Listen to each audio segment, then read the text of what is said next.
Welcome to Follow Him, a weekly podcast dedicated to helping individuals and families with their Come Follow Me study. I'm Hank Smith. And I'm John, by the way. We love to learn. We love to laugh. We want to learn and laugh with you. As together, we follow Him. Hello, everyone. Welcome to another episode of Follow Him. My name is Hank Smith. I'm your host. I'm here with my loyal co-host, John, by the way. Welcome, John. Thank you. It's good to be loyal. Yes, you are loyal. You are absolutely loyal in every way.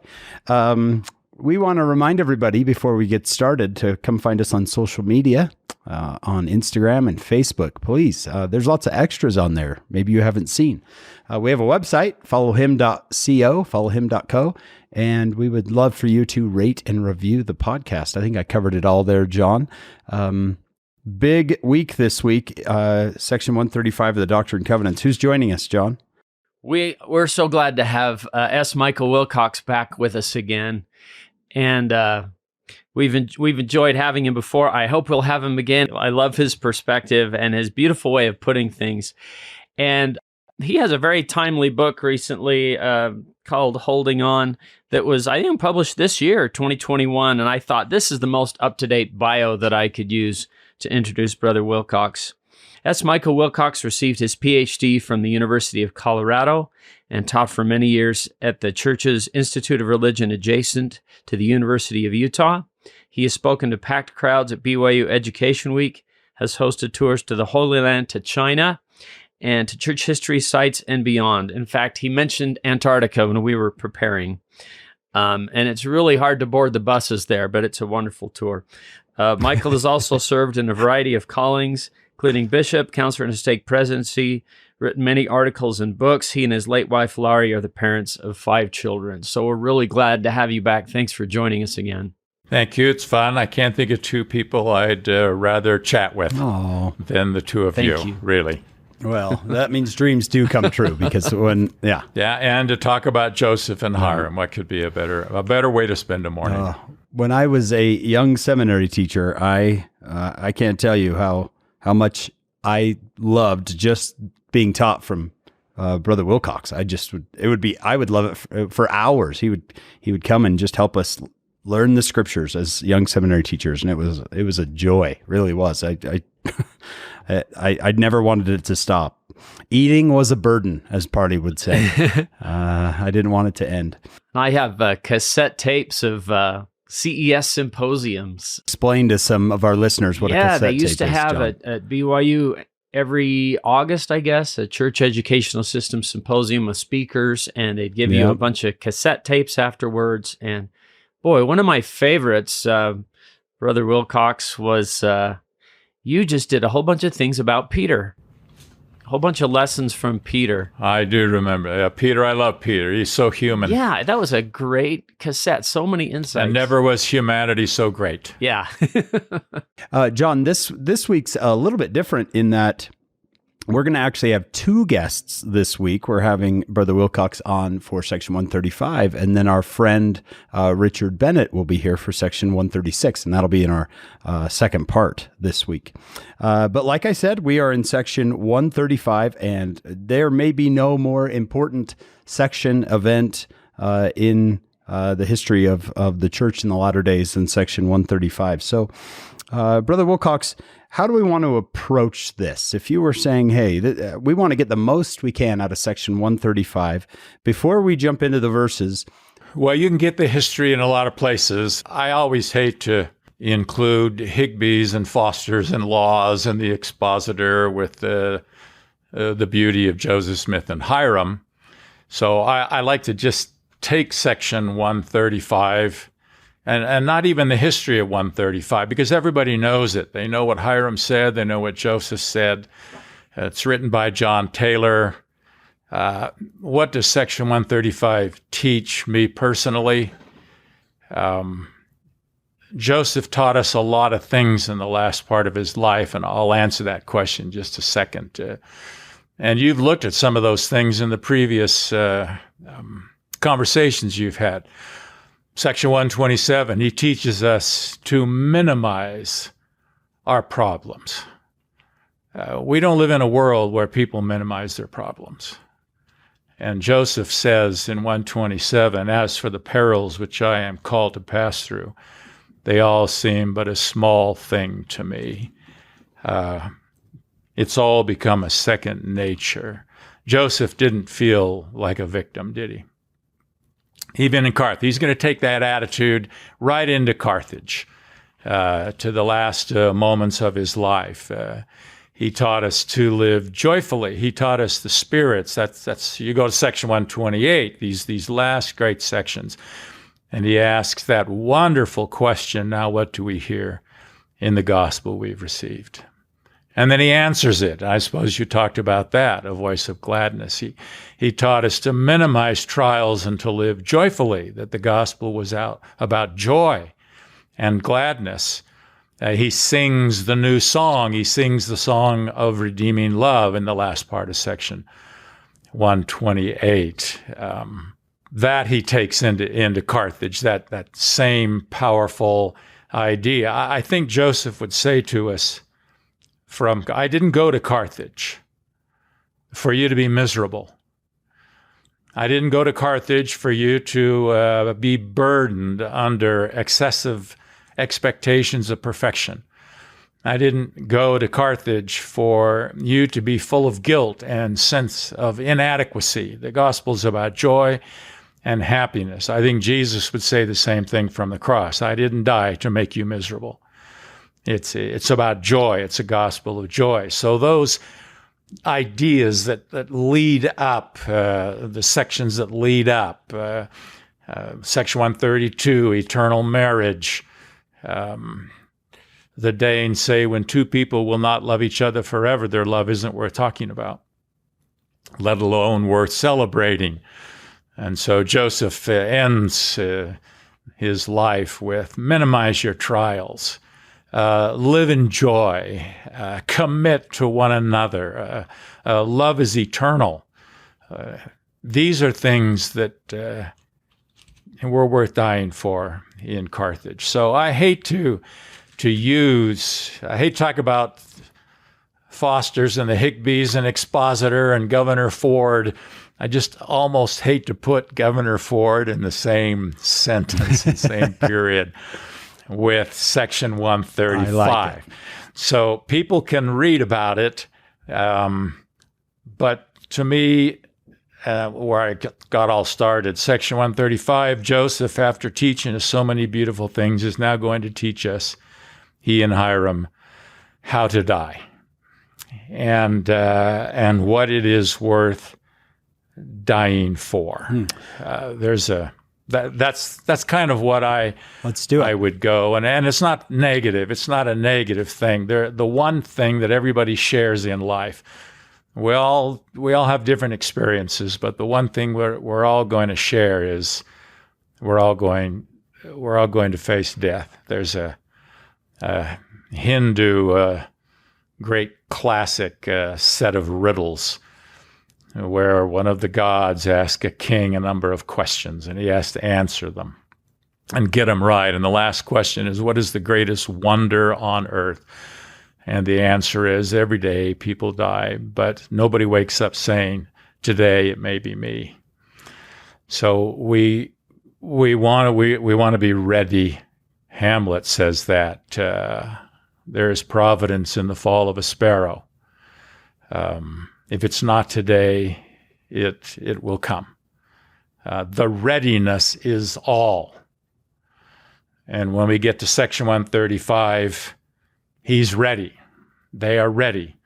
And he teaches us how to be ready. The last great lesson of Joseph and Hyrum is how to be ready. And so that's kind of where I usually go, but we can certainly talk about other things if you want. No. I want to go this direction. In fact, it would be a good thing because we have a little bit of a sister podcast that I'll throw out there. Our friend, Dr. Garrett Dirkmont, has a podcast, and it's called The Standard of Truth.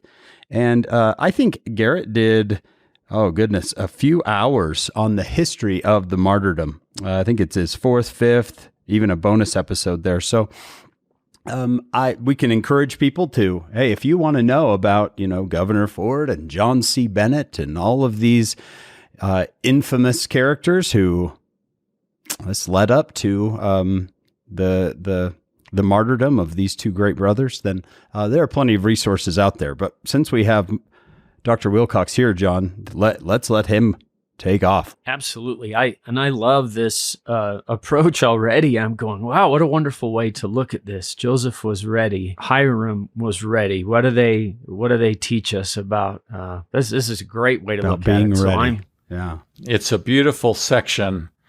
There's just a lot of beauty in it. And I brought a lot of stuff. I don't know how much we'll use that I usually ponder and think about when I come to section 125.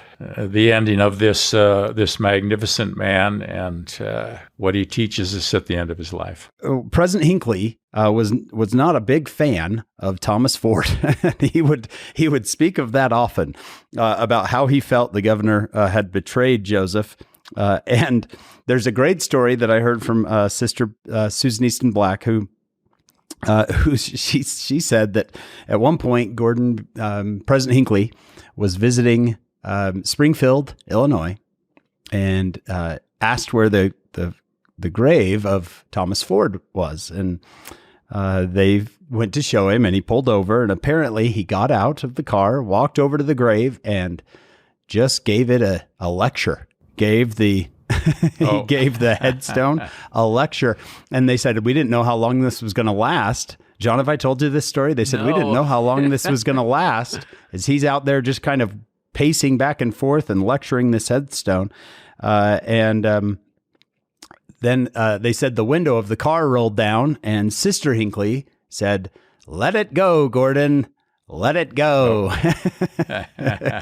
John Taylor mentions the governor, but he doesn't give his name. He just says the broken faith of the governor of Illinois. It's he wouldn't even say his name. Yeah. They were. So that's always just been a story that I've enjoyed of Sister Hinckley saying, "It's okay." Maybe we could all do that too. Let it go, everyone. Let it go. Maybe we need to forgive Governor Ford too. Yeah. If you are just brand new to our podcast, go back and listen to our, John, you remember section 64 on forgiveness with, that Mike was here with us last. Beautiful. Yeah. How much we learned about God being a delightful forgiver. Mm-hmm. All right. Well, I guess, Mike, we're gonna basically hand the reins over to you and say, what do you want to do? That's a dangerous thing. It's the last great lessons of Jesus focus on the same thing. I love those words. They're from Hamlet. The readiness is all. The readiness is all. Whenever it comes, Jesus's last lessons, he also taught us how to die. He died in forgiveness. You think about what he said from the cross. He died in forgiveness. He died in comforting others. He died in obedience to his Father. We just look at so many wonderful just things. Sometimes at the end, beginnings are wonderful things. The first vision is a beautiful thing. The beginning, Carthage, is a beautiful thing. It's a terrible thing. I'll maybe share a line from a poem by Yeats that I think about when I come to the end of section 135. But it's a beautiful thing also. Beginnings and endings are both lovely things, and in that sense, they teach us. So how does Joseph Smith and how do Hyrum go? Well, I'd start in verse 4. We'll come back to verse 1 and 3 and talk about what they died for, because that's the second question I always think about when I come to these. In verse 4, when Joseph went to Carthage to deliver himself up to the pretended requirements of the law. John Taylor's angry.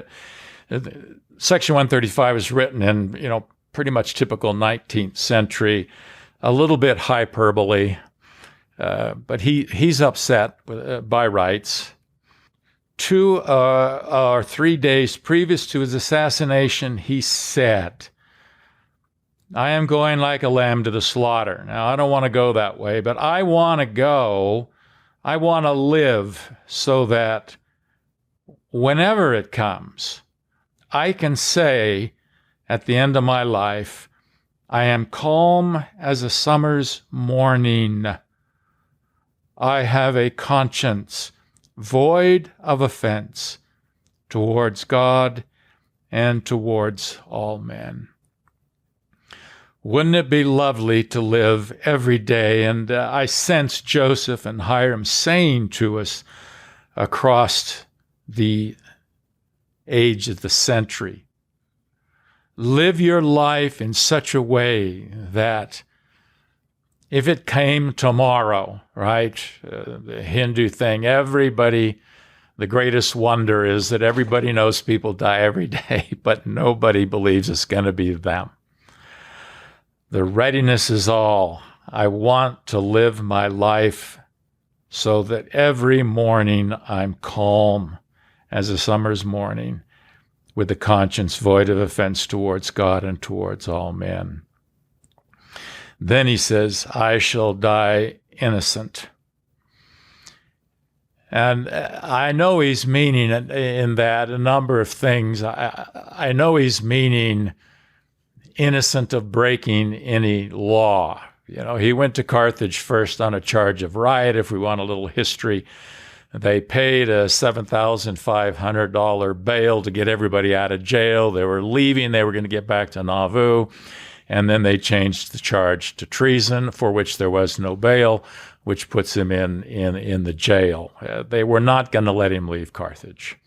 So I know I shall die innocent means I've not really broken any laws, but I also like that idea. We are born innocent in life.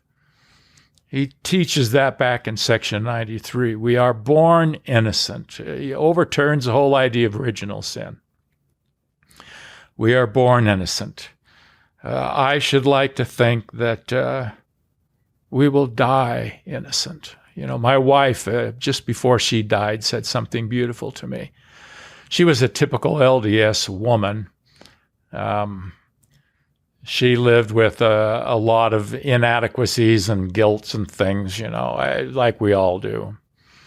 But she said, for the first time in my life, I feel no guilt. I feel no shame. She died innocent. And I think that's the way God wants us to come back into his presence. I think things happen.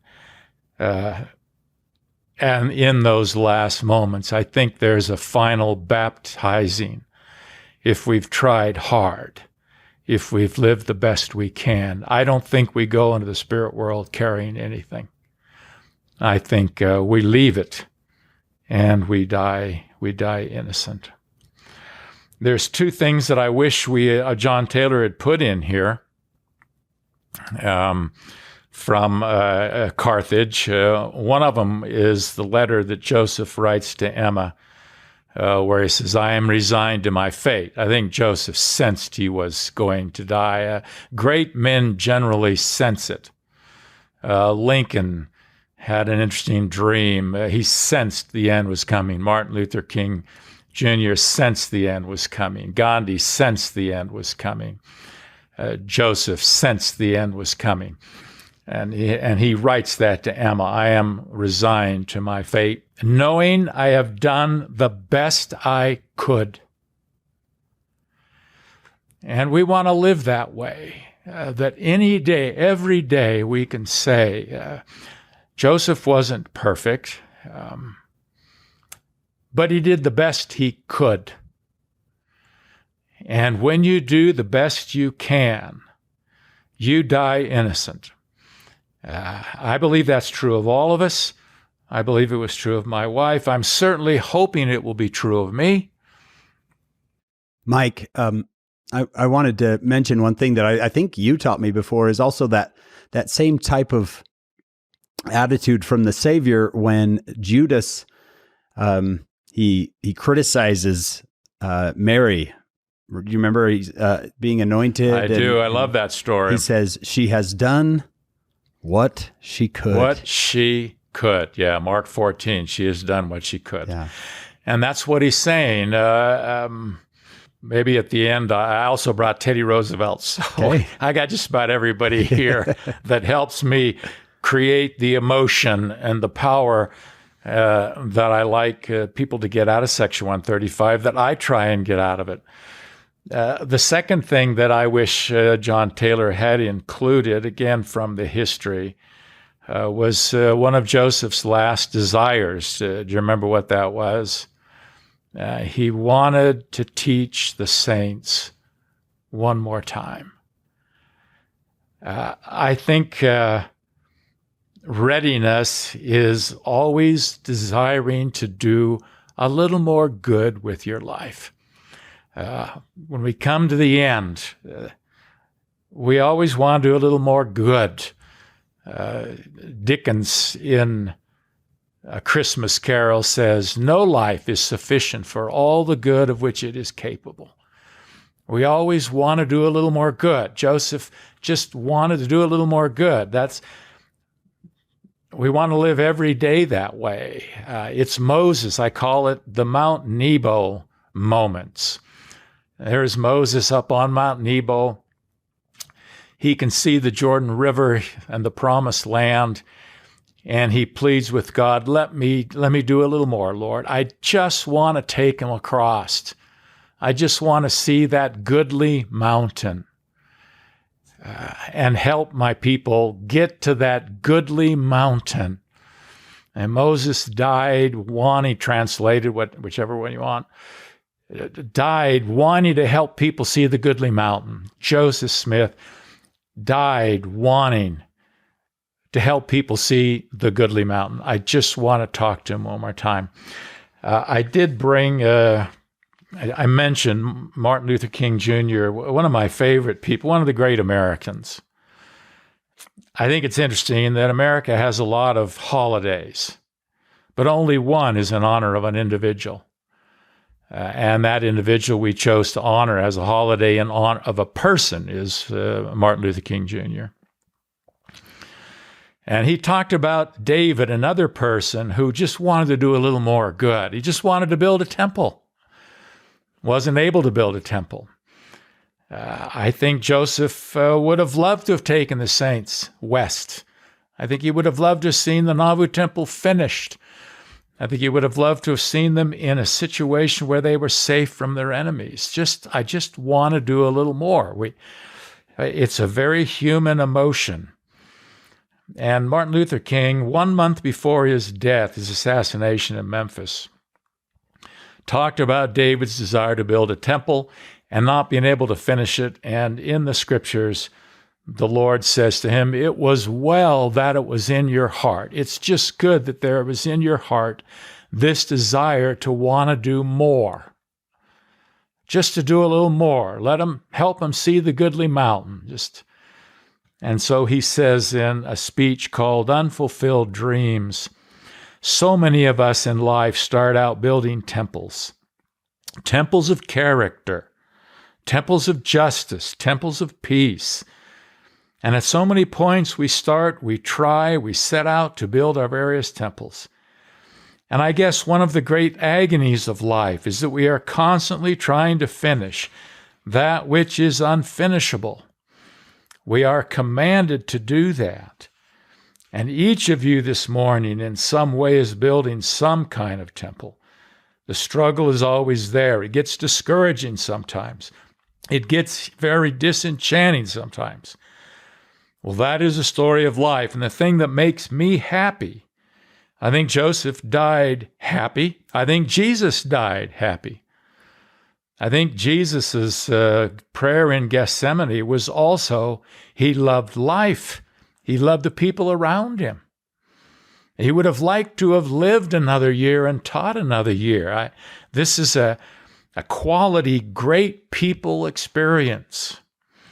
They are never satisfied. They always want to do a little more. And if that hunger is in me, that's a good sign The readiness is all. I'm ready. I was just going to say, Mike, it reminds me of my my wife's mother, my mother-in-law, and her last few weeks alive. She was suffering with cancer, and it hurt her to hold a needle, but she still wanted to finish some quilts for her grandchildren.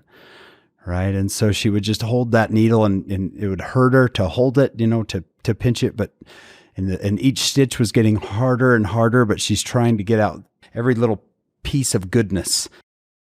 We all want to be useful. Yeah. We just want to do it's a very common thing for great people for all of us, common people.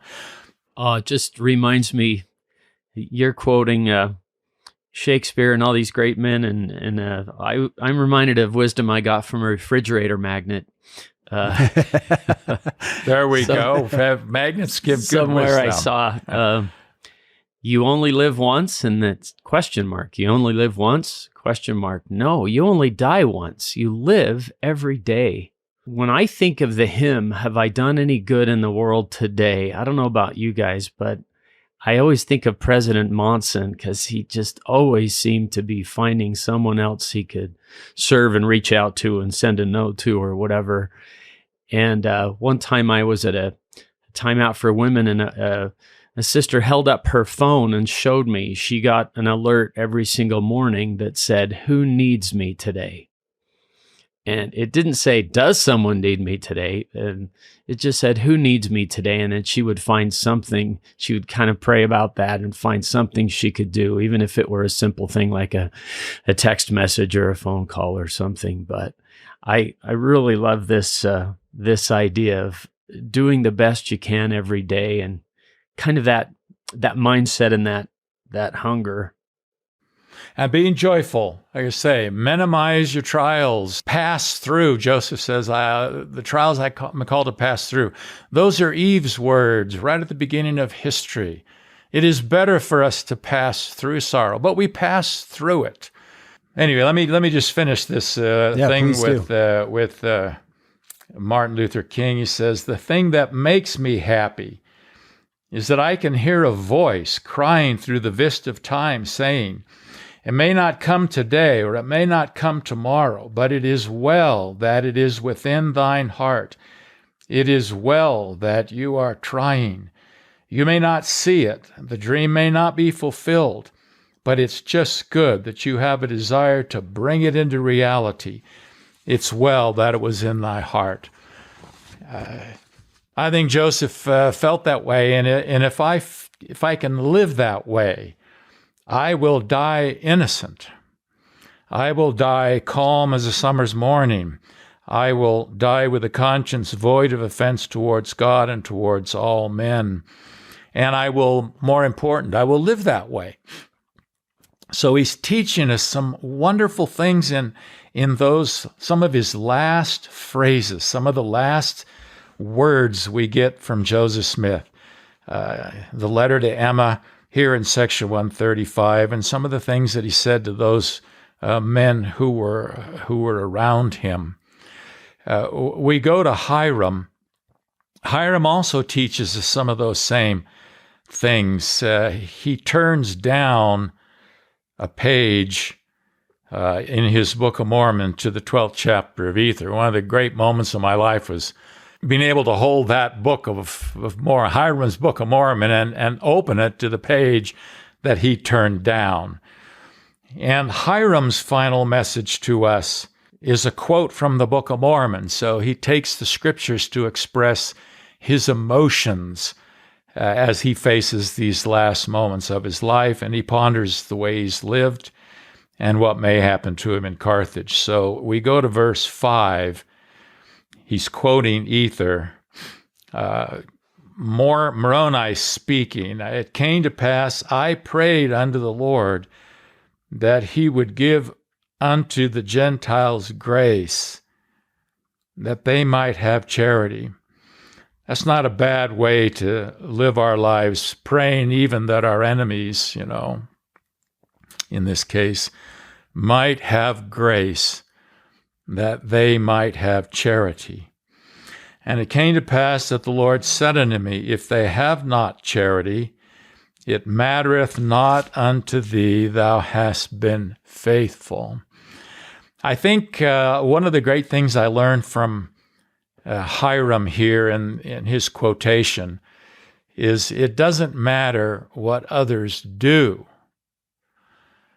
What matters is that you have been faithful. If I could just get that into the mind of a lot of Latter-day Saints I love who are wrestling with various things, it doesn't matter whether others have charity or not, whether they understand you or not, how they treat you or not, whether they've offended you or not. In this case, they're going to kill him. What matters is that we have been faithful. And I think of that's the last conversation of Jesus with Peter and John the Beloved at the end of the New Testament, John chapter 21, after Jesus asks Peter if he loves him. And Peter answers 3 times that he does love him. And then Jesus tells him, at the end of your life, you'll be crucified. Follow me. It's a very ominous follow me. He's in the same place where Jesus first told him to follow him on the north shore of the Sea of Galilee. That first follow me was follow me to learn, follow me to teach. Now he's saying when you're at the end of your life, if you feed the sheep, if you do what I am asking you to do, they're going to do to you what they did to me. They're going to crucify you, which has got to be a heavy burden for Peter to carry all his life. He knows that's coming. Well, John is following behind, John the Beloved. And Peter turns around, and Peter is, like I say, so magnificently human. We're always interested in everybody else's business. And he says, what shall this man do? Now, you can't get two wider ends of the continuum than a man who's going to, at the end of his life, die of crucifixion, Peter, and a man at the end of his life is not going to taste of death, John. That's a pretty wide difference. And Jesus says to Peter, if I will that he tarry till I come, what is that to thee? Follow thou me. That's what I call the last follow me of Jesus. And the last follow me is saying, it doesn't matter what other people do. It doesn't matter what happens in their life. That's between me and them. What matters is how you have followed. That's it. And the Lord is saying that. Hyrum grabs that idea. I pray they'll be charitable. I pray that other people will be good, that they'll treat me well, but it doesn't matter how they treat me, what they say to me, how they offend me. I will follow. The Savior is saying, follow thou me. You've been faithful, Hyrum. And that's an important way to live our lives. It's a very hard lesson to learn, because we always are letting other people impinge on our faith and how we believe and how we follow. And Jesus saying to Peter, and Hyrum turning that down, is grabbing that principle and telling us at the end of your life, you just want to be able to say at the end of every day, no matter what people do or say to you, I just want to always be able to say, today I followed. I followed. I followed in spite of opposition. I followed in spite of criticism. I followed in spite of unanswered prayers. That I followed in spite of unfulfilled dreams. I followed. I followed to the very end. You know, this reminds me of this is you're quoting Ether, which is Moroni who abridged it, right? And then right, later, yeah. when Moroni wants to share with us, hey, this is the transcript of a talk my father Mormon gave, and here's a couple of letters from my father. And in Moroni 9:6, which is an epistle of Mormon, I love this beginning of verse 6. Now, my beloved son, notwithstanding their hardness, let us labor diligently. And it just reminded me of that same thing. They can't focus on them, notwithstanding them. Let us do this. And that's exactly the same point, I think. And here's the cool thing there is, this is Moroni. He always seemed to feel, I don't know, what are the Gentiles going to do? They're going to mock, and please bless them with grace so that they won't. And then he repeats that thing from his father in Moroni 9. Yeah, wonderful, wonderful cross-reference. Things that are important for us to learn in the Scriptures, God repeats. He repeats it. He says, I don't want you to miss this, because it's such a key to life. We go back to that 5th verse, wherefore thy garments shall be made clean. And then these words, because thou hast seen thy weakness, thou shalt be made strong, even unto the sitting down in the place which I prepared in the mansions of my Father. I think there is readiness in seeing our weakness. I'm grateful that is in there, because I certainly have seen my weaknesses. I go back to that address by Martin Luther King. He says, I don't know this morning about you, but I can make a testimony. You don't need to go out this morning saying that Martin Luther King is a saint. Oh, no, I want you to know this morning that I'm a sinner like all of God's children. But I want to be a good man. And I want to hear a voice saying to me one day, I take you in, and I bless you because you try. It is well that it was within thy heart. I accept you. You are a recipient of my grace because it was in your heart. And it is so well that it was within thy heart. Just that idea, we're trying. We've seen our weaknesses. I know my weaknesses. I'm going to carry weaknesses into the next life. But I think God is pleased that I'm aware of them and I'm trying, and that in those mansions he's prepared, I think he says, we'll take care of those in time, Mike. We'll take care of those in time. It's not just all mortality. I go back to that 5th verse again with Hyrum. He said, I bid farewell unto the Gentiles, yea, and also unto my brethren, whom I love. Readiness is in loving people to come to the end of life and have love. There's a passage in King Richard III, one of Shakespeare's plays. Richard has lived a very selfish life. He's lived a murderous life. He's lived a life for power. And when you live a life like that, when you live a life without loving, you end up this way. I use it as a contrast to Hyrum bidding farewell to his brethren whom he loves until we shall meet before the judgment seat of Christ. Anyway, this is what Shakespeare writes. Richard is at the end of his life. He's going to die in battle the next day. And he says, I shall despair. There is no creature loves me. And if I die, no soul shall pity me. Nay, wherefore should they? Since that I myself find in myself no pity to myself.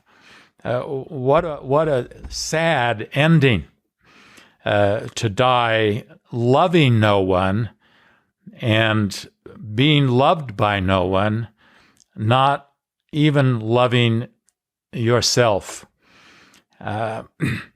No one that you hope to meet again in the hereafter. So, there's Prophet Muhammad was once asked, what will help you in the hereafter? And he gave a number of answers. Knowledge that you have taught was one of the things that would help you in the hereafter. Charity that you have given. But also, I loved his last one, the prayers of a child in your behalf, a righteous child in your behalf that you have raised. So the readiness is all. And we live in readiness every day. And one of the readinesses is that we love, and that we are loved, and that we have expectations of meeting those we love again in the hereafter. And what a blessing to just believe that that's possible. I mean, that love will continue, that our relationships will continue. I'm just trying to imagine what it would be like not to believe that they continue. I think of my mom and dad every day. My mom passed away in December, and thankfully, I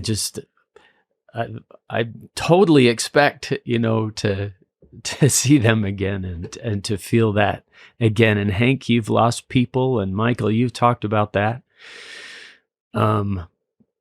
So glad that there's that expectation there. Yeah, I think we want to die in love. There's a beautiful scene in Little Women, Louisa May Alcott's Little Women. All the women, certainly American women, have grown up on Alcott's Little Women. When Beth dies, and she dies in love, she dies saying, I don't mind going. I think probably, again, I relate this to Jesus and to Joseph. She says, I don't mind dying. I don't mind going. I'm going to a good place, but I shall miss you. She says to her sister Jo, I will miss you even in heaven. And I think Hyrum says that. I say farewell to my brethren whom I love, and I will miss them. I once went to the temple thinking about Laurie, and I think about her all the time, every day, and kind of asked her, is it beautiful where you are? And felt that answer, you're not here. Are you happy, Laurie? And felt the answer, I miss you. And I think that's true. I think Hyrum and Joseph, I think those on the other side miss us, love us just like we love them. We want to die with those relationships intact. Husband, wife, parent, child, friends, brothers. I think it was a grace of God that he let Hyrum go with Joseph. As I sensed John Taylor sensed that power when he says in life, they were not divided, in death they were not separated. Hyrum got to go with the brother he loved. Joseph got to go with the brother he loved. And, there would be those on the other side. So there's readiness if we love. And we want to live in love. And the beautiful thing about the Latter-day Saint faith is that we have enshrined as our highest ordinance in the most holy and sacred of all places, eternal love. Latter-day Saints take serious what love itself by its very nature demands, that it be eternal and everlasting and not ending. So I love that. My brethren whom I love. And then the last thing I get from Hyrum is, at the judgment, all men will know my garments are not spotted with your blood.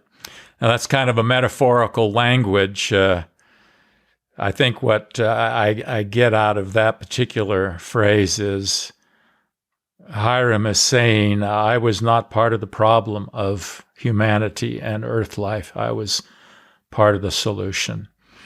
I don't want to go feeling that I've left somebody hurt, that I've hurt somebody by my actions, my decisions. Now, we're all going to do that. We're going to bump up against each other. We're going to hurt one another. But we want to try and we want to be a healer. Camus wrote at the end of one of his books, if I can't be a saint, I want to be a healer. I want to be part of the solutions to Earth's problems. I don't want to be part of the cause of Earth's problems. I want to go saying at the judgment, I've not spotted nobody's blood is on me, okay? And by blood, I don't think, like I said, it's a metaphorical language. I have been part of the solution to human suffering. I have not been part of the problems. When I was a kid in seminary, at Highland Seminary, I don't remember who it might have been. I had Larry Gelwicks for when I was 16, the Highland rugby coach. He recruited me heavily for obvious reasons. But somebody showed us. Star player. That'd be me. I was about the size of the ball. But anyway, somebody showed me George Albert Smith's Creed. And I don't know if you've ever seen that before, but there's something about like 10 statements or something. And I just remember a couple of them. One of them was, I would be a friend to the friendless, which had a big impact on me in high school. And another one was, that reminds me of, my garments are not spotted with your blood.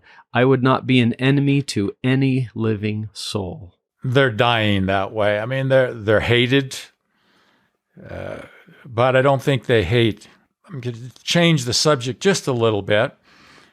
It's interesting to me, the song that Joseph and Hyrum wanted sung, a poor wayfaring man of grief. It's so intermingled with the martyrdom that it's hard to talk about the martyrdom and not think about that song.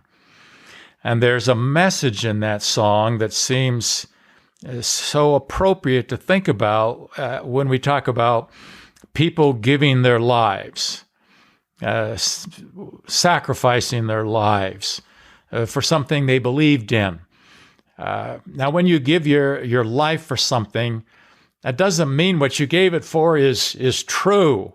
Sometimes we say that they seal their testimony with their blood. That's true. I'm not trying to belittle or diminish that. A lot of people have died for things that may not have been the best things to die for.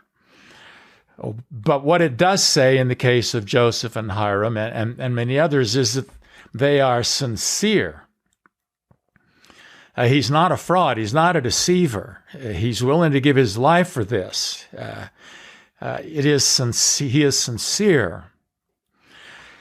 And a poor wayfaring man teaches a wonderful lesson in all of the verses, except the introductory verse. I won't go through the entire hymn, but what it teaches is that there really is, in the eyes of God, no such thing as sacrifice in the way that commonly we think of sacrifice. Benjamin in the Book of Mormon got that message where he said, I can't thank God and I can't serve him enough, because when I thank and I serve, he gives more. So here at the end of their lives, these two men that have given and sacrificed and suffered so very, very much, and there's this exclamation point of truth contained in a poor wayfaring man of grief as a statement about their lives. And the verses say, you gave me bread. I give you the bread of life, so that I never hunger. You gave me water.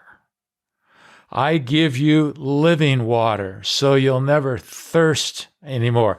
I could read the lines, but I think people know if you take that hymn out and look at it.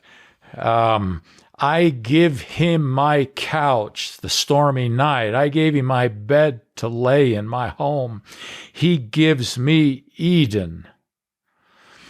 I concealed my own hurts and wounds to heal him. I healed his body. He healed my broken heart. It's hard for me to read those and think about them. That's why I'm not reading it. I read this, I'll start crying when I read A Poor Wayfaring Man of Grief, especially when I was just in Carthage a few weeks ago. Not because Joseph and Hyrum died, but because of the message that God is giving in that hymn to them and to us. And then the last part, I give my life. He asked if I for him would die, which is exactly what is asked of those two men. And I give him my life, and the Savior says, he gave me his life. I speak his name without shame before the world, and he speaks my name without shame before the Father. Earlier in the Doctrine and Covenants, Jesus says, I will stand before the Father and say, this is Michael Wilcox, my brother, my friend. He calls them friends all through the Doctrine and Covenants, who believed in me, right? Accept them, Father, into our presence. So I look at those, the lines, the message of A Poor Wayfaring Man of Grief, so appropriate. And I say, where's the sacrifice? Whatever I give, God gives back greater. He gives back in higher intensity. And so, yes, they gave their lives, but what they got was greater than anything we can ever give. That's how we're ready when we understand that truth. That's beautiful. It reminds me a little bit of, how do we feed these 5,000? Well, bring what you have, and I will multiply it by 1,000, Right. Or the brother of Jared, right? The brother of Jared, here's my idea, rocks. Let me give you light, right? I will give you light. And there's no greater example than Joseph's whole life. People sometimes criticize him, and he was human. But I say of Joseph, as I say of Peter, never was humanity more magnificent in so many ways. Joseph brought his 5 loaves and his 2 fishes. Joseph brought his stones, his molten stones. Joseph brought his little barrel of oil, a little barrel of flour like the widow of Zarephath, and the little cruse of oil. He brought the vessel of oil in another Old Testament story. He brought his 5 loaves and his 2 fishes, and God multiplied them. And what God did with this boy was magnificent, not perfect, but magnificent in all that he did. He and Hyrum are teaching us about living so that the readiness is all. We also learn what did he die for? And I think that's a very specific thing that is taught in section 135, and therefore would have a very specific application as to what I'm supposed to do with it. Please join us for part 2 of this podcast.